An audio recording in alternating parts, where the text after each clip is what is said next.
Hey guys, EBPMAN here, and today we're going to look at another cord cutting box. This one is brought to us by Henscoqi. Let's check it out.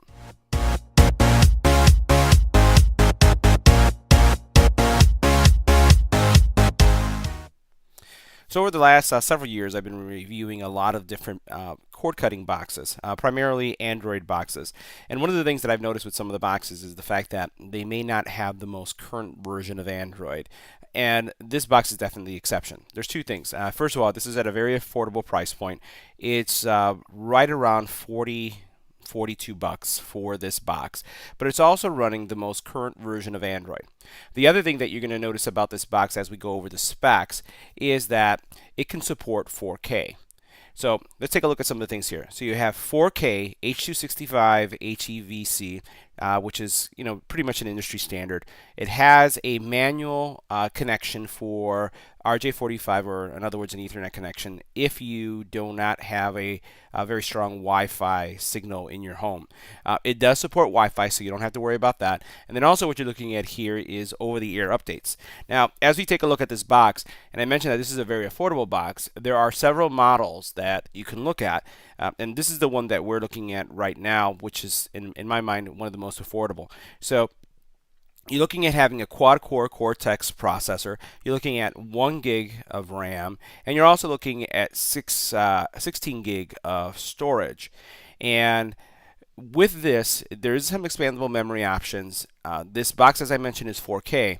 And one of the things that you'll see in a couple seconds is that it is probably one of the cleanest implementations of the standard version of Android TV that I've seen.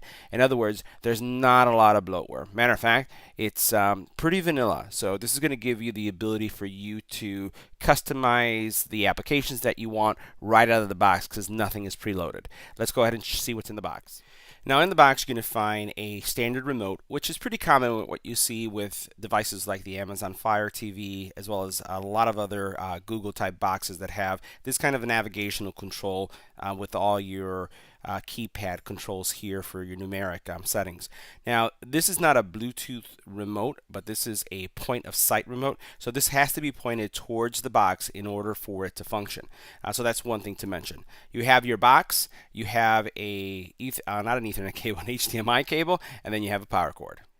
Now taking a closer look at the box, very small, so look at the footprint. So this is, I would say, if you're comparing it to another kind of cord cutting box on the market like the Apple TV, this is around that size, similar type dimensions, very small as you can see here, and very simple to look at. So as we turn it around right here, one of the things that you'll notice, and it's kind of hidden, so we're going to zoom in because it looks like a standard slot. Right here what you have is a memory card slot that you can put in, so that's where that 16 gig can be expanded far beyond that. On the back here you have the power cord input here, HDMI, Ethernet, 2 USB, and then you have this audio output as well. Really, that's as simple as the device is. The bottom, you do have some rubberized feet, and when you look at it, that's all you can expect from something that's so small. So it's not going to have a big footprint, and it's not going to take up a lot of space, but it's going to be able to give you a good viewing experience. Let's see what it looks like powered up. Now, for those of you who are curious as to more of the specs or what it looks like on Amazon, here's the Amazon page, an actual item that I had picked up. And as I had mentioned, you see here, again, the 4K capabilities, also the fact the memory that we looked at in all the little different settings. And once again, looking at the high resolution for this price point, I think is a pretty good deal. Now, one of the things that we'll do here is we'll just plug it in. My TV here is not 4K, it's 1080p, so it's probably not going to do the box a lot of justice, but at least it's going to give you a sense of what your experience is going to look like. Now just to show you how basic this is from a OS, which is a good thing, so I'm going to plug in the box and power it up right now just so you can see what the experience is like when you boot up. So this is the startup process, so you obviously get the chipset logo and information, but pretty much that's it. The next part that you're going to see start up is going to be the traditional Google startup. So you see how it's coming up, and this indicates really that this is a modern box. When I start up my NVIDIA Shield, this is what it looks like when it starts up as well. So you see the little Google stuff going on, and if you have any devices that are closer to pure Google, and when it comes to this specific category, this is kind of the experience that you see. So you see how it comes up to Android, and then you are actually seeing the actual desktop itself. Now I have a mouse connected to mine. Most of my media boxes I use a mouse. The remotes to me are not something that I really favor much because they have to be pointed. They have to be pointed to the box. So I like using a wireless mouse that's going to give me a better experience. So let's take a look at some of the things that you see here. So first of all, pretty basic. You do have your Google Play Store, and it is the full Google Play Store. So let's go into that so you can see that. And this is also going to give you kind of a sense of what the experience is going to be with the box. So here you have your Google Play Store. It's pretty much going to have everything that you would expect. And the benefit here is you'll be able to install any of these things when it comes to cord cutting. So if you have the DirecTV app, or you want to use YouTube TV or Sling TV, because this is using a modern version of, again, the operating system, you're going to be able to do that.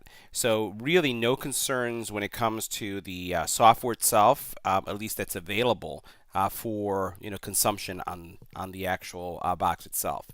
I'm going to go out and let's go ahead and take a look at some of the settings. And as we go into settings here, this is again going to give you a sense of how much skinning has been done. Now here I would say that there's some type of a skin.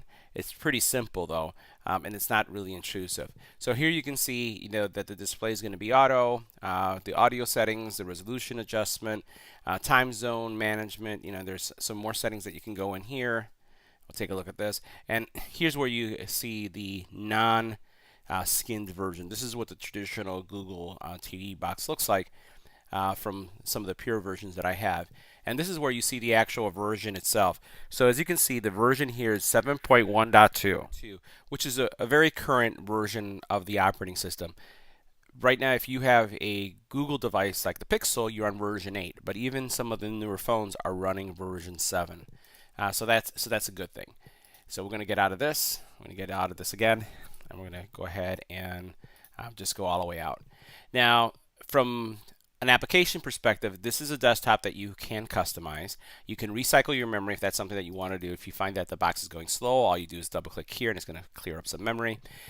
Notice that it has a browser, so it does have Chrome on it, and then a file browser, and then this media center functionality. Let's take a look at the apps. So we're going to go into the app area, and you can see it's pretty basic. Now I've installed a couple apps here just for you to see how the box works. So for the most part, right, you don't have Kodi and you don't have YouTube. Everything else that you see here is going to be there, which is not much at all. So you have Mirrorcast type capability for mirroring and being able to share the image that is coming from your phone. You have this app installer, and then gallery, which is again pretty basic settings. So to give you guys a sense of the speed of the box and how it's going to perform, I went ahead and loaded Kodi. Now you could have, again, any of those other applications that you can have Plex on this. You can have, again, Hulu on this, Amazon TV. Really, it's your choice. But let me give you a sense of what you'd expect here. So I'm going to double click on this, start it up. And this is the most current version of Kodi. It doesn't have any kind of build on it, but I just, again, wanted to give you a sense of what it actually looked like. And here you can see it loaded pretty fast. If I go into one of the add-on areas, I don't really have anything set up here, but this is just to give you a sense of, what's the speed, at least, that you can expect when using it. And it's moving pretty fast. One of the things I also notice a lot on Kodi boxes is it's not just the navigation that is important, but also when you exit. Let's look at how fast this thing shuts down. So I'm going to hit exit, and you're out. That's fast. Now let's take a look at YouTube. Now YouTube, we're going to go ahead and run YouTube. Let it load. And this is also going to give us a sense of kind of the streaming speed and how well it does. So what I'm going to do is go to my channel, and then we'll take a look at how some of those videos play. All right, so here we're at my channel, and what I'm going to do is I'm just going to launch one of my most recent videos. Oh, and by the way, guys, thanks very much for those of you who watch the videos, who subscribe to the channel. We hit 40,000 subscribers, which is a major, major milestone for us. Looking to hit 50 and ultimately hit 100,000. So keep on watching, sharing, and commenting on the videos. So let's take a look at this one right here where I do a comparison between the iPhone 10 experience and Android. So let's all I'm going to do is just select it, and we'll see how it catches up and how the playback is. Hey guys, EBPMAN here. One of the greatest things about being a YouTube content creator and reviewer, and what we'll do is the fact that I get to experience. We'll skip a little bit forward.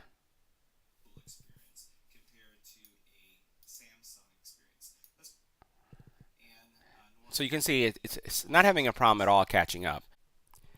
So guys, that concludes my review of the TX95 Android TV box. Again, as you saw, performs relatively well, has the most current version of Google's operating system, and is 4K capable. Priced at $41.99, I think it's a decent buy. If you have any comments or questions about this product, leave it in the comment area below. If you like the video, give it a thumbs up. And as always, don't forget to share and subscribe. Thanks for watching.